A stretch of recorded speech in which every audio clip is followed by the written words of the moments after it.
The things that we're going to need to build this 10-foot grow pipe are a jigsaw, some 1 5/8" drywall screws, a handsaw, the 3-inch hole saw and a drill, some PVC pipe glue, some 80 grit sandpaper, some 2.5-inch screws, a drain end for the pipe and a cap for the pipe, a drill with a step bit or tapered bit, and then a drill bit the size of the center bit for the 3-inch drill for pilot holing the pipe before you use a 3-inch hole saw, an 1/8-inch drill bit to pilot hole the 3/4 wood, the screw gun, adjustable pliers to tighten up the float when you got it done, the float, some plumber's tape, some 1-inch screws, and tape measure. Then also you're going to be needing the 10-foot piece of 4-inch PVC drain pipe, 3/4 inch by 3-inch either plywood or solid wood, two 10-foot 2x4s in order to get this built. Okay, I'm in the process of making a 10-foot grow pipe, I guess you'd call it. First thing I did was I cut off the bell end of it. So you want to cut off all the bell part, which is, let's see,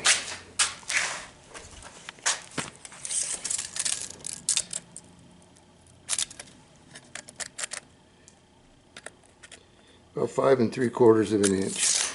But you cut it off just to where you can see there. It tapers fat and it comes back to the 4-inch. And it should be 4 1/4 on the outside, which it is. So wherever it gets down to 4 1/4, you can see that. Cut that much off. You don't need it. Okay. And I've glued on the ends, a cap on that end, and of course this is your, I put a drain end on this end.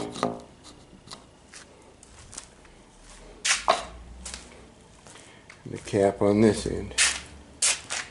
And I also might want to mention, I sand all my PVC joints with 80 grit sandpaper. Just helps the glue grip a little more.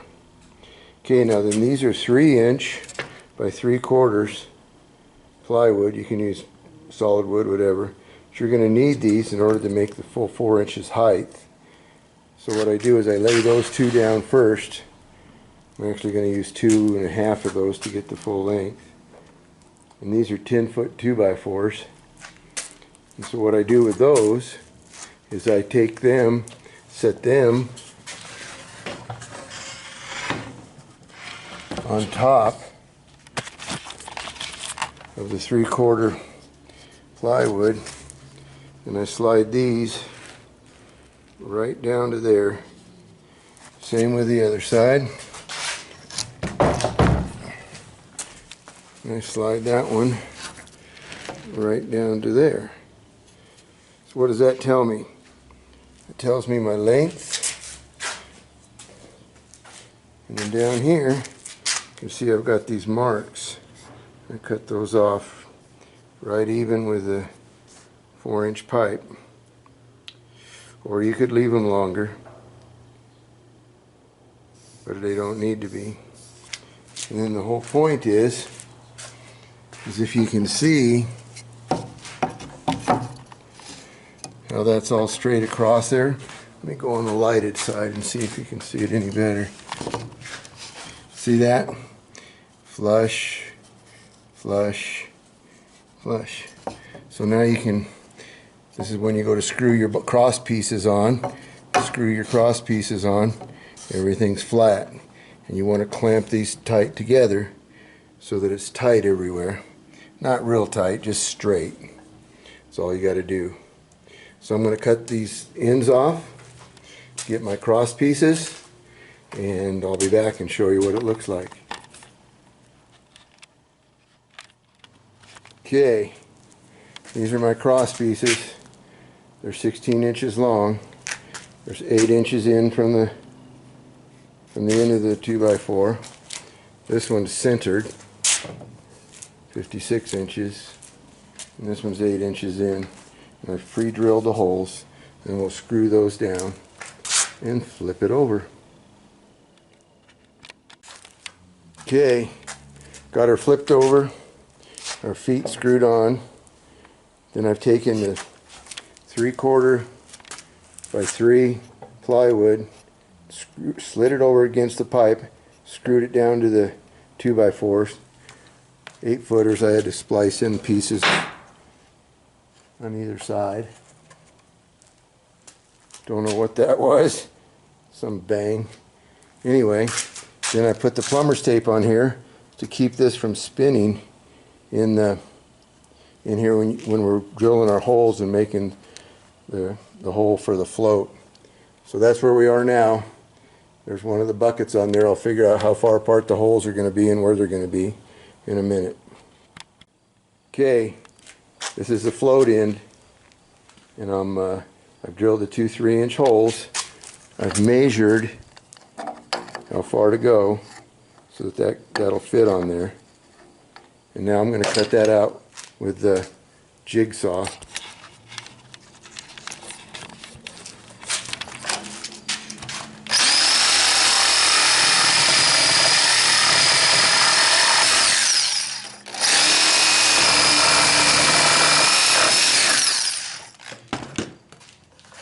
And there you have it.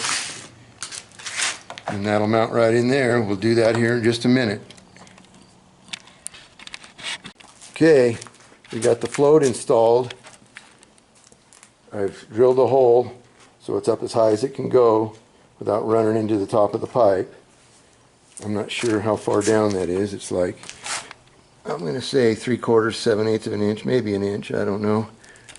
But anyway, now I've got all these marked out where I'm going to drill my holes. They're 12 inches apart. You can see the marks. What I did was I took my bucket, I set it on here, and I slid it right up to there. And I went down inside of there and I marked the center of that. And then from there, it's every 12 inches down to here. And the last one's right there. It gives you a couple inches away from your float hole. You don't want a bucket over your float hole. Alright, here it is, finished up. I took the float back out. I could measure that for you, tell you how far that hole is down. Let's see here, that would probably help some people out. It's right at an inch on center. See that? Inch on center. Okay, so that's where the hole is down. And I've just made those big enough with the 12 inches in between. Use the plumber's tape to hold it from spinning around. Here's what it looks like. Here's the bucket with the net cup sticking down in there. And there's what it looks like. No reason this shouldn't work. With the end cap, take it off and flush it out. Make sure you use Teflon tape on that. When you're drilling these holes, do a pilot drill first with a similar size hole as your center of your hole saw, which is right here. So it's a similar size. And then when you run your hole saw, you run it forward real slow, just enough for it to bottom out, and then go backwards with it when you're cutting your holes. And then sand up your holes and clean them out for all the burrs and stuff. And it's ready to go. Just got to set it in place, hook up your float, get your buckets, your grow bags, whatever you want to put on here. Anyway, that's it.